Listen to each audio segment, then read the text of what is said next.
Mr. Lukasevich. Yeah, first and foremost, want to recognize the separations of Mr. Donnelly and Mr. Rarick from our liquid fuels program, our two only members of that program this year, but we appreciate the work they've done helping when it comes to bridge, communications towers, and the things of that nature. Another demonstration of the challenges with summer part-time hires that we have.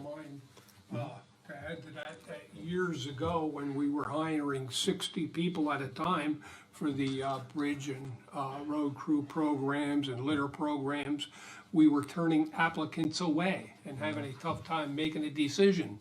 When we get one application this year, basically, and it goes back to what I said earlier, you know, people don't want to work and just want to sit at home, so. Right, well, I'll How say, things have changed. yeah, well, I'll say Gunnar Rarick had some very good mentoringship, one-on-one there with Mr. Donnelly, so good for him. I do want to give a brief update. We just received another monthly update from the Emergency Rental Assistance Program that ends September of 2022. You know, the federal numbers, $47 billion have been disseminated for that.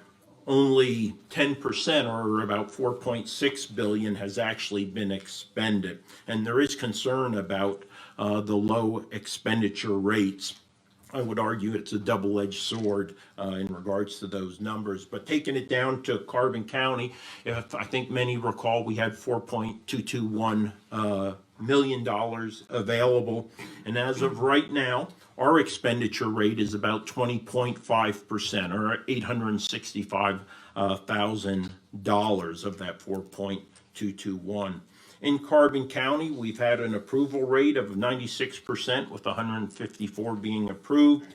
Positively impacting, and ties into today's proclamation, 240 children, 274 adults positively impacted by that assistance in support of arrears, future utility, rent, and housing stability funds.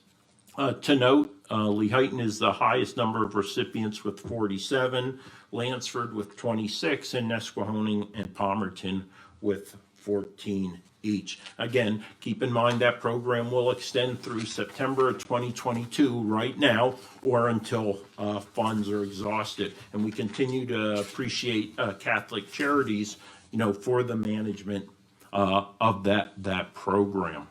And lastly, 13 September here, Mr. Jerry Strubinger came to us and asked about the status of home rule in Carbon County. And the fact is, there is a latent and incipient movement for a government study commission. I've been committed to education of civics in the community over the last couple years.